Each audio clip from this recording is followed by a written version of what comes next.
What's going on, everybody? Welcome back to the Jeff Man 316 Pop Culture Reporter channel. I'm your host, as always, Jeff Man 316. Got my Jason shirt on as we celebrate Friday the 13th. And how we're going to do it, you know, there's a lot of Friday the 13th content on my channel that I don't think people are aware of. I know I did a video where I ranked the VHS covers. I did my favorite kills, but I'm going to revamp that one. There's also a live stream that I did back in the day. I think it was December of 2022 with the great Peter Anthony, where we both sat down and ranked Friday the 13th films from best to worst, or actually I think it was from worst to best in that video. We went backwards all the way down to our number one pick.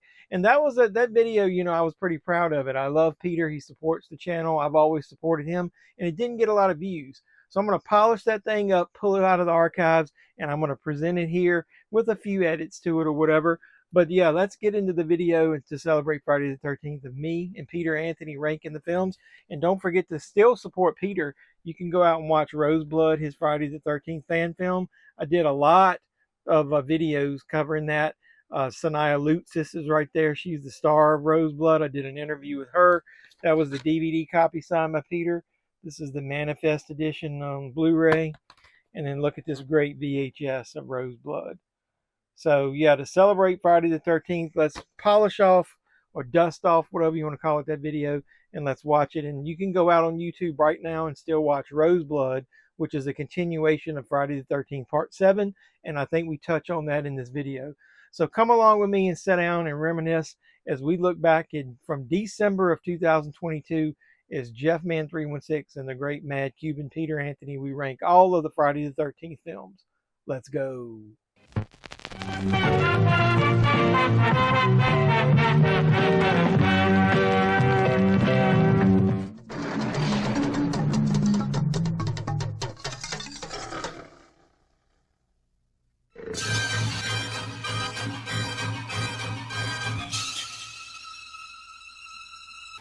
I'm going to give it to you straight about Jason. His body was never recovered from the lake after he drowned. Camp Crystal Lake is jinxed. It's got a death curse. Some folks claim they've even seen him. What are you doing on this mess? The girl who survived that night at Camp Blood, that Friday the 13th, she claimed she saw him.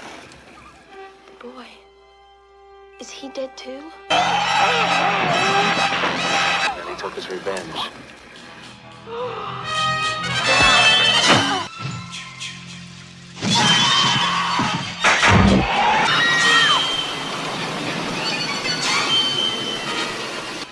Jason's out there.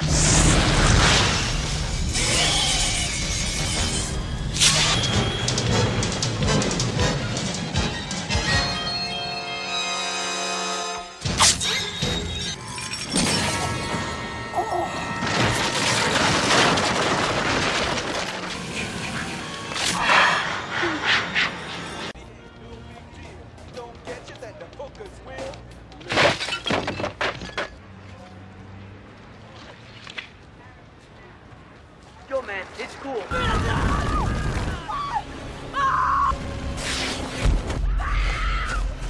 So what's up, everybody? Welcome to Jeff Man 316 Pop Culture Reporter channel. I'm your host, as always, Jeff Man 316, and that sexy beast that's on the screen with me right there is the one and only, the Mad Cuban Peter Anthony. How you doing, Peter? Good, man. Thanks for having me. Yeah, so Peter is a writer, producer, director, soon to be an actor in another a trilogy that I saw you mention. So I appreciate him coming on the channel. This guy's super busy, but he's always a fun person to talk to about anything horror related, specifically Halloween and Friday the 13th, which is what we're doing here. And this is where we're going to rank the films from our least favorite to our most favorite. So yeah, Peter, I appreciate you coming on here tonight. Thanks, man. All right. Without further ado, what I'm going to do is, you're the guest. I'm going to let you go first. So we got 12 films. I won't try to keep you on here all night, so I'll curb a lot of my kind. But if it's something that I really, if you want to chime in of why you like it or you don't like it, you can throw it out there. So we'll start at the bottom, and we're going to do worst to our favorite. So which one do you deem as the worst? I'll give the worst and give like a little paragraph on it. Okay. I got X the worst. And I know some people don't have it second to worst or whatever, but for me, it's by far the worst. I mean, it's if you look at it, it would cost 10 million to make it, and it only made 11 million. Something like insane. It was the lowest margin of profit ever for any movie. It's all shot in one studio great scene. It's all the same room changed around, or 2 or 3 different rooms at most. It was just a joke. And people, this is my point on X. People always say, well, when I go back, it's a fun film. Yeah, it's a fun film now. But when you were watching the trilogy, the canon, and you got to that film, it wasn't fun for you when they came out with Mighty Morphin Power Ranger fucking outfits and stuff like that, and made jokes and had the robot, and that wasn't funny then. Imagine now if 2024 they came out with a Jason that was like that, they would murder them. So that's my point. They talk about not. Yeah, can you imagine they shit on Halloween Ends? Can you imagine what they would do to that? Oh, if they I know. Did that now? And we talked about not making Jason a joke, and they made Jason 100% a joke in that film. So that was a huge letdown for me. So Jason X. Well, surprisingly enough, I didn't pick that as my worst, but I'll tell you why when we get to it. But my least favorite is Jason Goes to Hell, the final Friday. And I will give it credit because it does have a few good things in it. The opening scene is pretty amazing because I went to see it in the theater and I was totally shocked when they blew him apart. But then I was like, well, fuck, I want a Kane Hodder, in the movie more. And then surprisingly enough, you see him out of makeup in it. But just to me, that was the one that strayed so far from the concept. I mean, they try to throw Evil Dead shit in there with the Deadites and the book of Necronomicon. the Necronomicon and the knife and all that, and the ending is so cheesy with those hands coming up out of the ground. The only thing they tried to make cool was Freddy's hand coming up at the end, but I don't even think they got Robert Englund to do the laugh or anything. It to me it was like, we know this movie was shit, so we're going to try to throw something at the end to like polish that turd a little bit. So I just remember going into the theater and coming out and being so pissed that they added all that new canon stuff. Now I will give them credit, like I said, and the character of the Duke is pretty cool, and you actually use that obviously. So you probably pull one of the full, the one cool thing out of that movie that was had some staying power. But that was the reason I picked Jason Goes to Hell.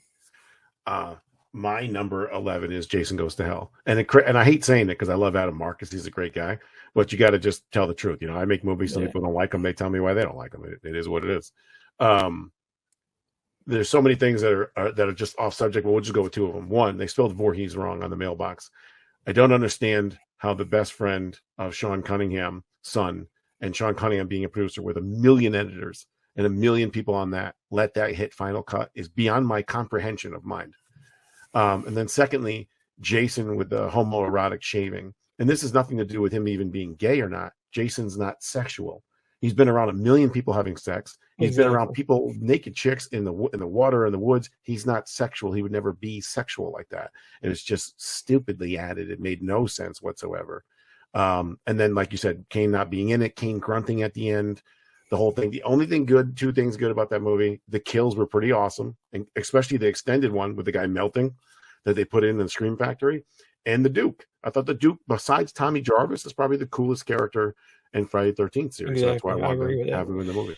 Didn't the uncut version of Jason Goes to Hell, is that the one the girl gets sliced in half in the tent? Yes. That's in the movie too, so, but just a little more. Yeah, but I think it's pretty extended. Like they show her split open more in it. So that's got a couple good kills, but that's about it to me. Right. So that was why I picked that. All right. Well, my number 11 is Friday the 13th Part 5, and I think it was because once again I was growing up, and the first movie that I saw at home I think was that. That was so I was so disappointed, when you got to the end and found out it wasn't Jason. I always joke and tell people, if there's a porn entry in the horror series, that's it, man. That movie was made for just to show naked tits and some decent kills. But it's got some of the stupidest characters in the whole franchise, and I don't even understand some of the scenes in it, like the guy that pulls up, and the girl's waiting in there and changing clothes, the waitress. It's just like they just find random moments just to show naked chicks. And I mean, that's cool and all, but everything seems out of place in that movie almost. Like, the pacing is bad. And I just think that they were like throwing something together and they're like, oh, we fucked up. We killed, Jason off, and now we got to make up for it. So let's just throw a bunch of titties in there and it'll distract everybody. So yeah, I was very disappointed in that. So that's why that's down at the bottom.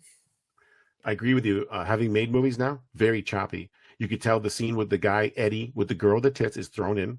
You could tell that the road flare is just thrown in. Total different time, total different angles. It's just thrown. There's just kill counts. Yeah, I agree. My number 10 is number 5. I had it last for my whole life, but when you go back and look at the movie, it's actually a pretty decent movie. It might even be halfway up for me if it was at Jason. I thought if you go listen to the music, it's probably the second best music, third best music in the whole series. Yeah. I liked Reggie. I liked the Melanie Kinnerman. I liked Tommy was weird, but it was a good movie overall, more than like the crap ones at the bottom. But I'll never forgive you for doing that to Jason and lying to us. And I say this all the time. Well, Halloween 3, no. Halloween 3 never told you it was Michael. The Friday 13 tried to lie to you, and they didn't have to do that. He could have just been regular Jason. So that I'll never. You talk about leaving the movie theaters. I remember seeing that and being like, "Wow!" I wasn't in the movie theater. I think I was too young, but I was just like, "What are they doing?" And it just pissed me off. And that affected Part 6's sales so much because people were. Yeah, I know. And I remember seeing it. I was like, such a bait and switch, like you just said about how people would react now. It's basically that's the Halloween ends of the franchise. Back then, everybody was the first 4 are so good. Yeah. And compared to that, and then you get to 5, and then you find out he's not in there. Yeah. So all right. So my next one is so that would be my number 10 is Jason X. So there's so much. There are a couple good kills in there. Like I love where he freezes the girl's face and smashes it. I actually kind of like Uber Jason or whatever everybody's calling him now. I thought it was kind of cool, when they with the nanotechnology rebuilt him. But you weren't scared of him. No, it was and I was big into Star Trek back in the day, especially Next Generation. So I laughed my ass off at the holodeck, whatever you want to call it, where he went in there and killed the girls. And I also thought that was probably a dig at them for cutting the sleeping bag scene so bad out of was that number 7? Was that in number 7? Yeah. And so I mean all of these, if you have good parts to them, but if you got to sit down like you said and watch a whole movie, it was a lot of boring parts, and there's just the fact that there's a couple random kills and there just wasn't enough to keep it interesting for me. I mean, it's probably always going to remain at the list. It was at the time I think everybody was going to space though. Even the Leprechaun went to space. Stupid. So you never had to do it. Yeah, none of them worked. Yeah. It's so crazy. I can't imagine sitting in a meeting at like, New Line or Paramount and be like, hey, we're going to put him in space. And you're like, are you fucking joking? That's a real thing. Yeah. So, hey, Alfred, what's going on? Appreciate you joining in. He's talking about he plays that Friday the 13th game. So cool. What are we on, number 10? 5, 11, 10. It would be my next one would be my number 9. So you're number 9. Okay. Jason Takes Manhattan. I like the look. I take that back. I like the mask. I like the yellow mask and that look. I don't like his wet, squeegee, nasty, fucking slimy look. Another movie that's all over the place. You saw Boy Jason in the lake all weird when her uncle tried to drown her. That was weird. The Manhattan thing was cool. Jason on the boat was stupid. Jason in Toronto, wherever it was stupid.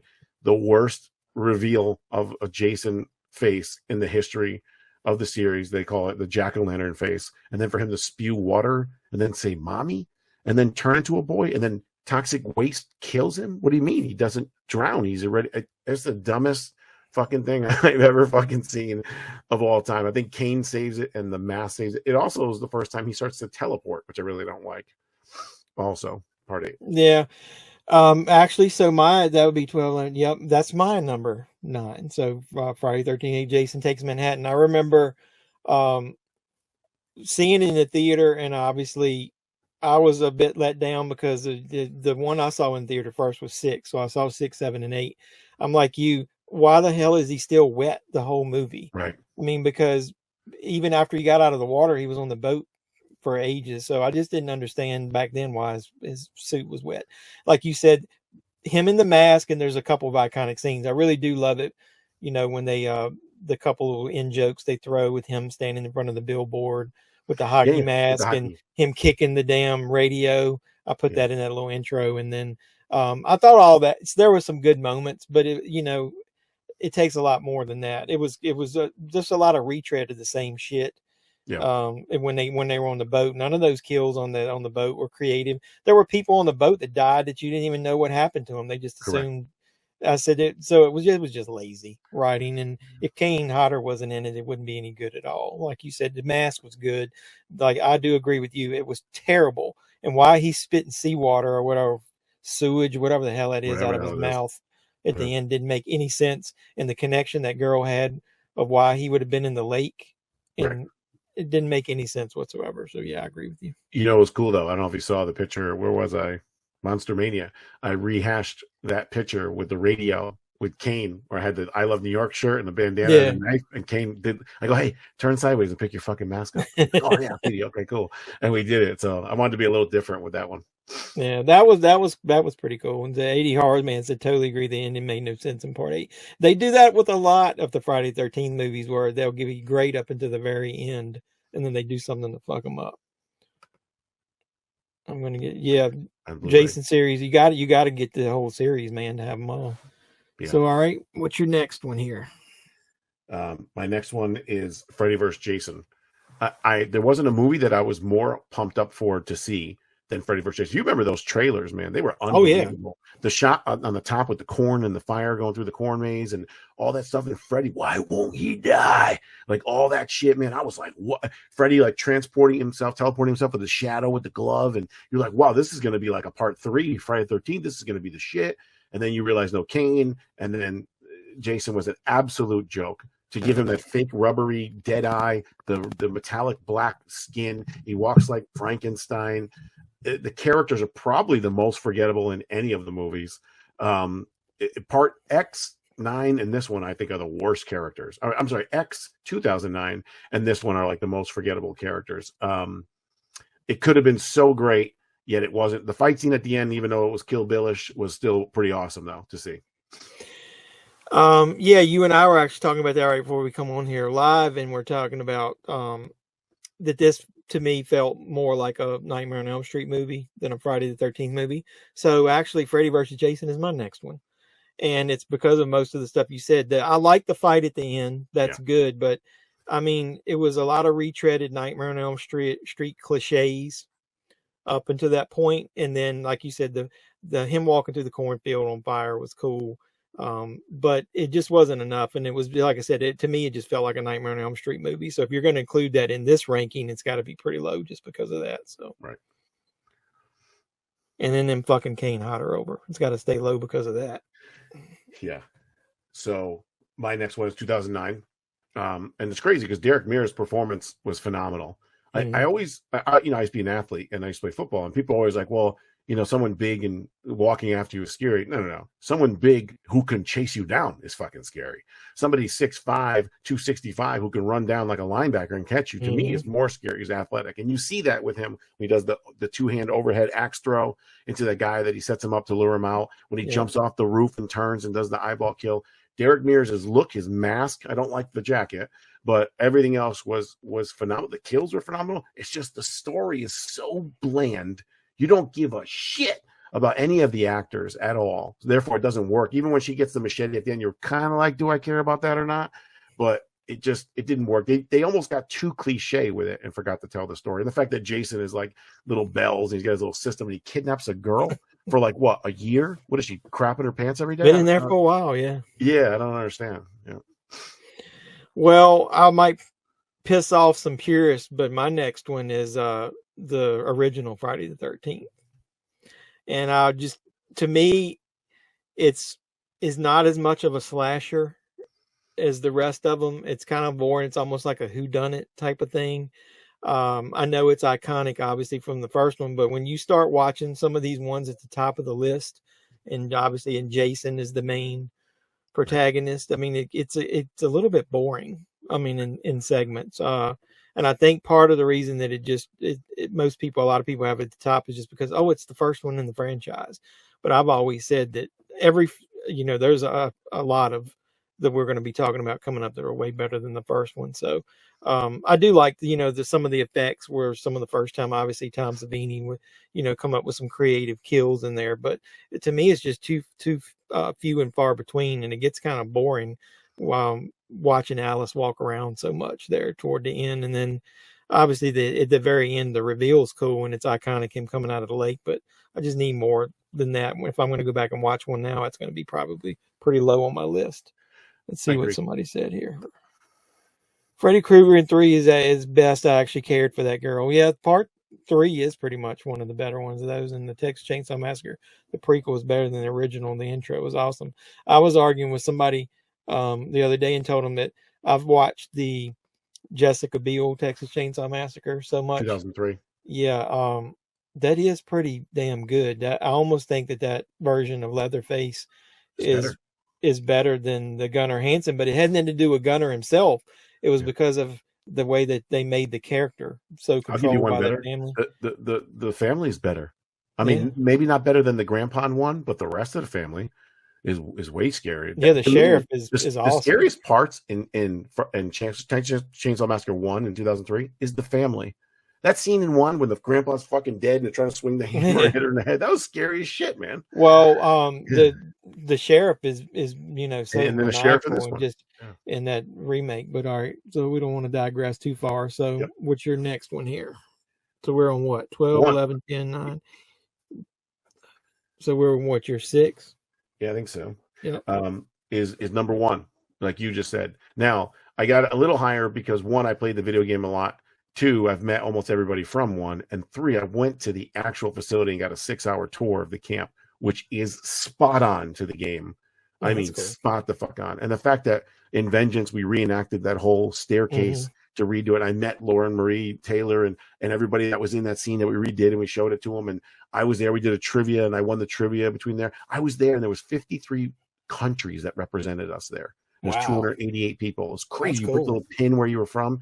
And they showed where the snake got killed. They showed where Kevin Bacon, the cot, and they had the picture. And then you went in where the rowboat was, where he jumped out. So I'm telling you, it's definitely biased to me, having done all that it moved it up a little. I probably would have had it where but still, I mean, you just got it one spot higher. It's not too much. So. Yeah, but it was iconic when you see all that, to realize what that started, All right, so my number 6 is then Friday the 13th, the 2009. So, not too far away from yours. A lot of the same reasons you said. I do like Jason's look, and I love the fact, that he runs. And a lot of people say, well, Jason doesn't run. There's scenes in other movies that he runs. Yeah, 1 through 4 until he becomes Jason. Yeah. Like you said, though, I remember in the theater, I didn't even realize that they hadn't shown the title card. Yeah. And so when he goes running after her with the machete, and you don't know whether he killed her or not. Right. And then he's, like you said, he's running and he uses the overhead double hands to throw that axe. I was like, this guy's like almost like Leatherface in that remake. He's a fucking killing machine. Yeah. I mean, it's going to be hard to get away from him. Yeah. So I really love that. Like you said, a lot of the characters are boring, and I know they were trying to be over the top as far as wanted you to hate. I forget what's the douchebag's name. Stupendous when he's talking about the tits. Whatever his name, it doesn't matter. Yeah. But I know they wanted you to hate him, and of course, everybody did.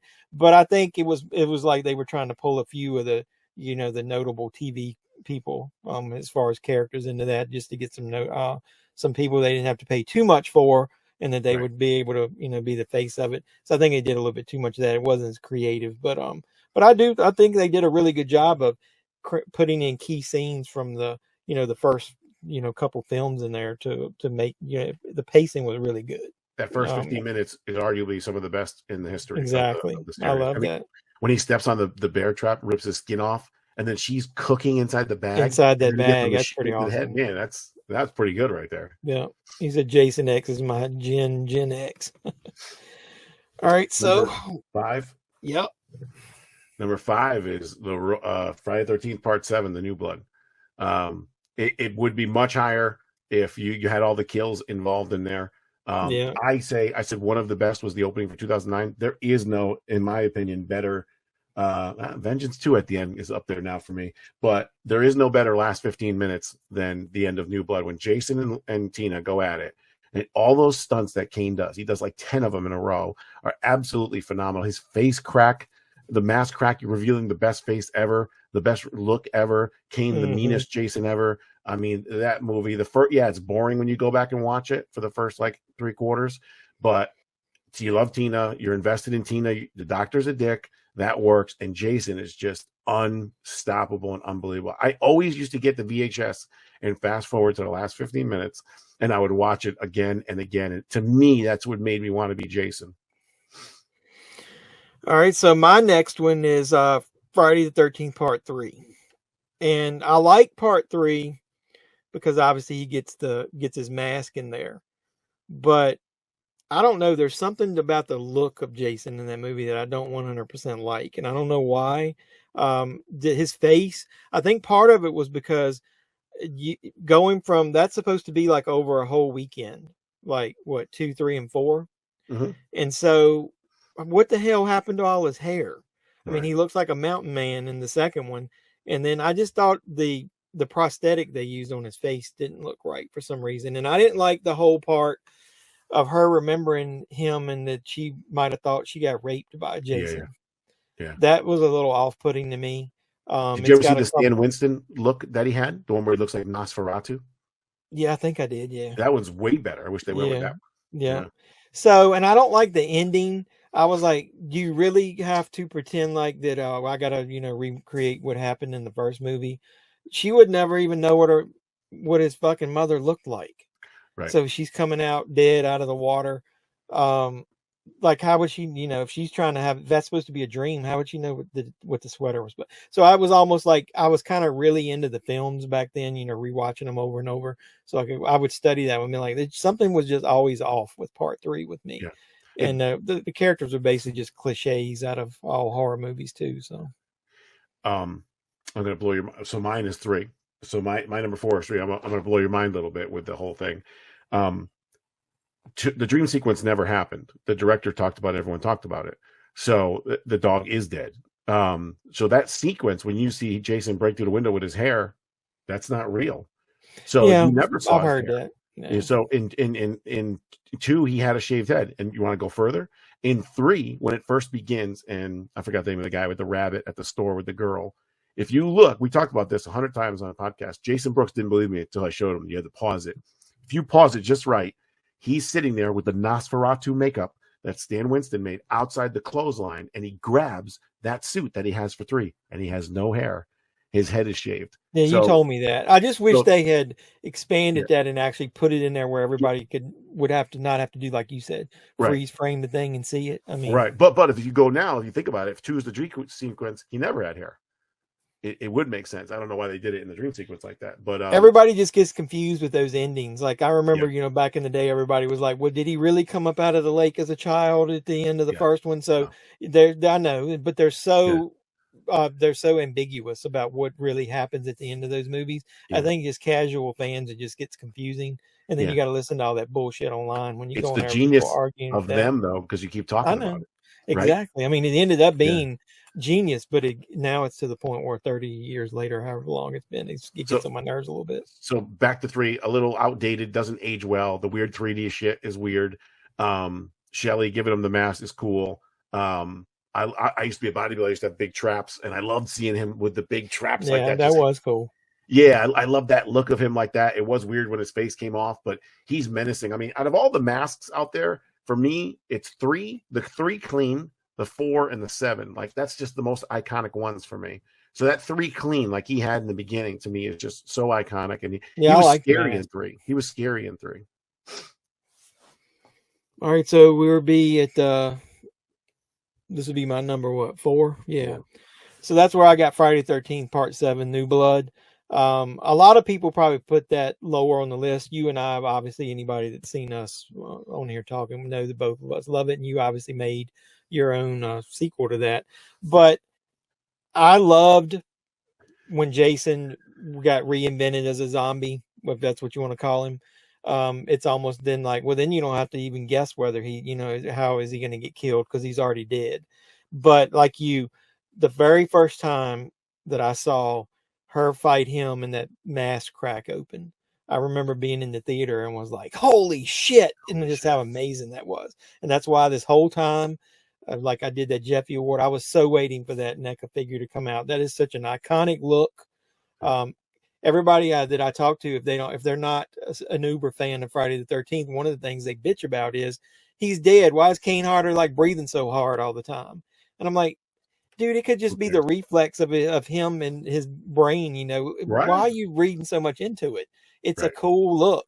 I love it. It's one of the first times you saw him get frustrated when she kept throwing shit at him and putting him through the floor and shooting him with nails. I love it, that part when he pulls that out of his head and he gets that look like, fuck this. I just love it when he does that. So to me, that was growing up. That was the one that I would always watch so much. So I really appreciate you for continuing that story because I just fucking love that. And we gave you the weed eater. We gave you the weed exactly. That's one of my favorite weapons of all time. If anybody watches this, go back and look it up. You know, I did some of my favorite kills that were actually, it had to be done by Jason because I didn't want to put the stuff from his mother or Roy.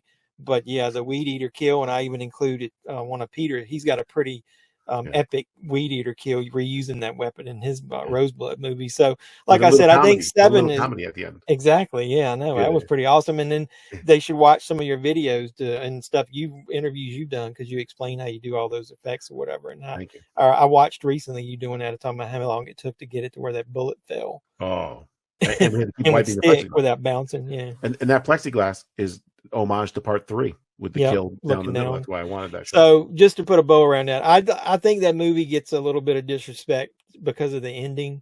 It is stupid that the father comes up out of the lake and looks just like he did, but maybe it's the way she's seeing him, obviously. So, but other than that, I think it's a real fun movie to watch, and it's got such an iconic version of Jason that's why it's so high on my list. So number 3 to me, third spot is one of the best stories, Friday the 13th Part 2. When I was young, I used to hate 2. I used to like, why does anybody like The Sack? And I like A Town That Dreaded Sundown. Both of them. The remake was good too.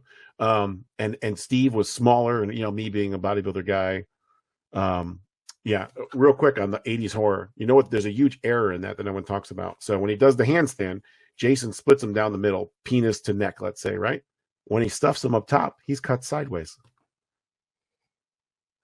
Nobody talks about that. That's the kind of stuff you got to go back and rewatch just to make sure. Yeah.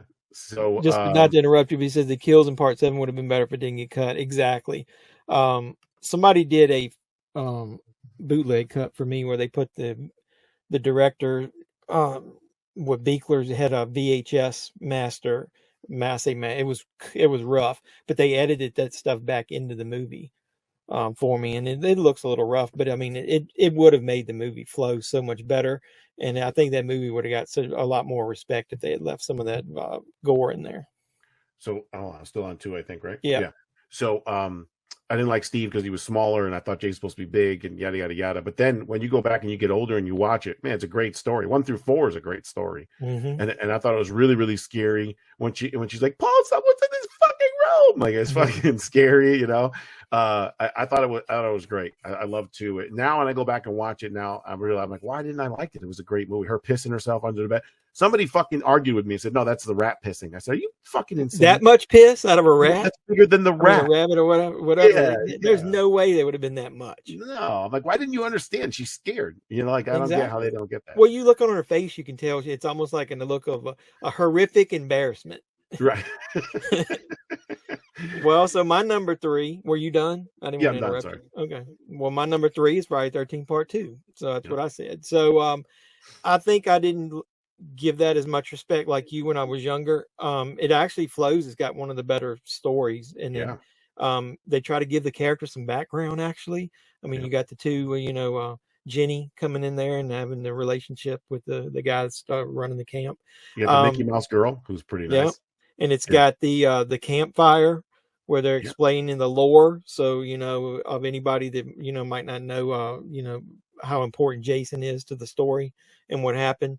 It's got some pretty good kills to it. I'm like you, I think at the beginning I didn't like Sackhead Jason as much, but over the years I've really grown to like that look. And I don't know, like I said, I think she's one of the best final girls, and for once she felt like a legit actress. Right. that was like in the movie. So the movie actually didn't just feel like a normal slasher. We don't care. We just want to pump in a bunch Right. of kills in there. And then, like you said, it's got some pretty epic nudity in there too. For back in the day in the Yeah. 80s, when you're watching that VHS tape got rewound a lot. 80s Horror Man said the wheelchair kill is that Steve Dash's favorite kill of all time. Yeah, the wheelchair backwards down the stairs. I put that in the intro. That was one of mine because I was like, I remember when I was watching it back in the day, and I was like, holy shit, not only did they kill the handicapped guy, but he got one of the most epic kills in the whole franchise. To Now, the face. there's people online that talk about how the machete hit him on the wrong side. And they also talk about the guy hanging upside down from the rope was slit on the wrong side. It's not true. The fan went online and found the machete, the exact machete. That style of machete had the backside with a bevel on it to cut also. So you'd swing left and you'd swing right.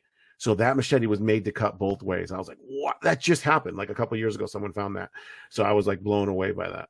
Yeah, I had read that, and then it probably was somebody talking, like quoting you or something. And then when you and I first talked, that was one of the things we talked about was it did bother me at first, but then when even if that, it's still those two kills are pretty iconic.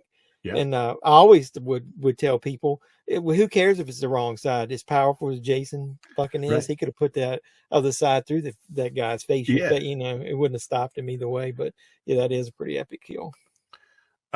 My number 2 is Part 6, and I've worked with so many people now on Part 6. I've acted in movies with Part 6. I've been in movies with Part 6. I love Part 6. It's just not as scary as my other film, but 6 is, I mean, you talk about replayability. I mean, you could throw 6 in all the time. The music is great. Tommy Jarvis is great. Megan is great. The sheriff is great. The story is great. Jason's great. I don't like the beginning. That's not CJ Graham in the beginning in the woods. That was a different actor. I don't like that comedy of that, but I loved everything else in it. I mean, it was just the way CJ played him was so different. He was explaining to Jason how you just stiff all the time, flare your lats and be stiff but strong. And the way he walked, no one walks like him. If you go back and watch 6, first time doing it, first time stunt man, the sheriff being broken in half, all that stuff. But one final point, I think we talked about it. I used to go to Tom McLaughlin and everybody and CJ at cons and tell when I was little or younger and tell them that there's a mistake with the propeller. And they're like, no, there isn't. I'm like, yeah, there is. In one scene, if you cut it just right, you couldn't do it with VHS, but you could do it with DVD. The damage was on the wrong side of the mask. And Tom's like, I never inverted the footage. I'm like, it's fucking there. And I showed him it. Now, 2 different places make that mask and they call it the mistake mask. And I was calling it that for 25 years. I have it. I had for 25 fucking years in it. So just a little tidbit there. All right. Well, we're down to the last 2 and we haven't talked about it. So I'll get into why, but my number 2 is Friday the 13th Part 4. Now, I will tell you, on any given Sunday, 1 and 2 might flop for me because if I'm talking slasher, that's where the best slasher around is probably going to be 4. So I'll just tell you that's one of the reasons it has to be at the top. I think it's pretty much the perfect slasher. Yeah. I mean, it's got everything in it you would want, but it's so well paced. And obviously now you got Crispin Glover, who went on to great things, and you get to see that epic dance of his. So it's got, that one still has a little bit of humor thrown into it. Yeah. But that version of Jason when I was younger, that was pretty scary with me. I mean, the scene, especially like when he's got him hanging up in the doorway and he just don't give a fuck and he just rips him down. I mean, that whole scene at the end and the chase and everything all the way up to the end is when I was young. I was like, once I got to that point, it didn't matter what time of night it was. I just had to watch the whole ending. It's almost like you can't stop watching it. I love Tommy in that one. Obviously gets introduced. I really think they dropped the ball with that character. Introducing him like that. I wish they hadn't done. Had been able to use him better in Part 5. And I'm so glad that in Part 6, they were able to bring him back. And then obviously anybody out there that doesn't know, you get to see him come back in Vengeance 2, the fan film. Right. So that's always been one of my favorite characters. But Part 4, I mean, it's pretty hard to beat. I mean, it's one of the best ones. It had to be 1 or 2. I think pretty much everybody chooses that as one of the top ones. It's pretty iconic. Yeah. So Fall of Camp Blood is my 4 is my number 1. Yeah. And then we did a movie, Fall of Camp Blood, where I actually killed fucking Jason in that. I thought Brent Edgett did a good job of Ted White. Not saying you could ever do Ted White, but I think his body style was more for Ted White for sure. R.I.P. Ted White was arguably one of the best Jasons of all time. It was scary as hell. I'm so glad you said that scene where he ripped him out. He had like the nails in him like Jesus, and he just rips him off the wall like that. Like nothing. That scared the shit out of me when I was a kid. Exactly, me too. I think also being a kid, you got with Tommy because I was around the same age, and like that scared the shit out of you more. You're like, what would you do if this monster's coming at you? There's only this girl here to protect you, and that's the last of the scary movies. Is part 4. It's one of the most perfect movies for slashers, and it's the perfect ending of a 1 through 4 story for Friday the 13th. He was brutal. His look was phenomenal. And the best kill ever in all of the series is him dying on the machete, going down Tom Savini at his prime face. It's the best for me. Yeah, I like practical effects, and that was one of the first movies that I tried to study how they did a lot of that stuff. So, splitting his hand open. Yeah, he and just all looks that. at it. Yeah, and Thank you, 80s horror, man. all of that stuff. Yeah, everybody knows Peter's a badass. So obviously the only one left is my number 1 is Friday 13th Part 6, Jason Lives, and it's for most reasons. Number 1, it was the very first one that I saw in theaters. Okay. And then, but I do like the whole concept because I was going into it going, how they're going to bring him back to life. It sort of feels a little bit like a Universal Monsters type opening. That's how he did it. Yeah, no, back in the day. That's what I was thinking, and I was like, and then now when you hear them talk about it, that's exactly what they wanted. Yeah. And so there's little things that bother me, like how does this fucking eyeball like still look so like he just went into the ground. Yeah. But I mean, I just like that they use a lot of those classic tropes from the classic horror movies, and that I do agree with you that Jason's a little stiff in there.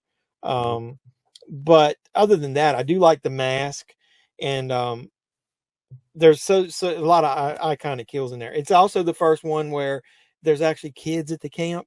Yeah. And so then you get to see where, Jason, I'm sitting there the first time I'm watching him, like, he's no way they're going to let him fucking kill a child. How about the girl's I just name like that is scene Nancy. when she's like, and he just stands over. And her name is Nancy. And she said she had a bad dream. Exactly. I thought that was cool. Was so, but good. then, they put all kinds of little nuggets in there like that about all the names of the roads and the names of the little stores and everything, about all the horror directors they named them after. So, it was like he had mad respect. It was one of the first meta movies as far as knowing what it was and playing back to the audience. I was like, that shit came out way before Scream did. Right. So I don't think it gets enough credit for a lot of the things that it did and how good it was. So, but like I said, with that being for a lot of my channel, as you see, and as you talk about 80s horror is nostalgia. Right. So 6, if I just want to watch a Friday the 13th movie, kind of laid back, I'll watch 6. If I really want a good, horror slasher, I'll watch 4. So sometimes they flip flop for me. What did you think? I absolutely love what Jason did with Tommy, bringing back the spike from the cemetery. Exactly. So like what made Jason come to life is what killed him at the end. I thought that was so great, man. See, now you still, I was gonna, when I was jotting notes down, because I'm gonna, I want to review that. That was one of the things I said. I liked how they brought it full circle with that. Yeah. But I've always liked him because I liked him, the actor. I loved him in Return of the Living Dead. Oh, great. And I'm often wonder, like, I mean, why didn't the roles that he picked ended up being kind of iconic. So I really wish they had been able to, do you know why they didn't continue on with that character after Part 6? I don't know. It was so stupid. Yeah. I mean, it was set up so well. Right. Can you imagine, even if they skipped a couple movies, of how maybe they could have had it where he was traumatized to know that Jason might have been back after he spent all that whole movie trying to kill him. Right. I just thought they dropped the ball with that. But, the Duke, if you think about it, the Duke is Tommy. Yeah, pretty much like a surrogate version of that character. Yeah. Of everything he did. But yeah, well, I mean, I was actually pretty surprised. You and I were pretty close on a lot of these. Yeah, very close. Just like one off. Yeah. Yeah, a lot of them flip flop back and forth. Yeah. So yeah, anybody that watches this now or later, I'd appreciate it. Put your rankings down below. Let us know. Yeah. Or if you thought one of us was like way off on some of the stuff. Alfred must like Jason X. That is true. X, you could watch that during Christmas. Yeah. That was he actually came to Earth 2, right? Yeah. Right. So Earth Part 2 is what I'm saying. Yeah. All right, well, that's cool. I appreciate everybody that might have watched us live. Like I said, if you watch this later, please do me a favor. Everybody drop a like on the video. I appreciate Peter coming by. So like I said, like it, and then if you watch it later, put some comments down below. Like I said, do your rankings. I love listening to people's rankings and their reasoning why. Me too. And I thought it was pretty epic that you and I thought the same on a lot of these movies. So Yeah. Well, we're that's close probably to why we close connected. to the same age, right? Yeah, I'm 51. 46. Yeah, close. Okay, well, that's pretty close. Yeah.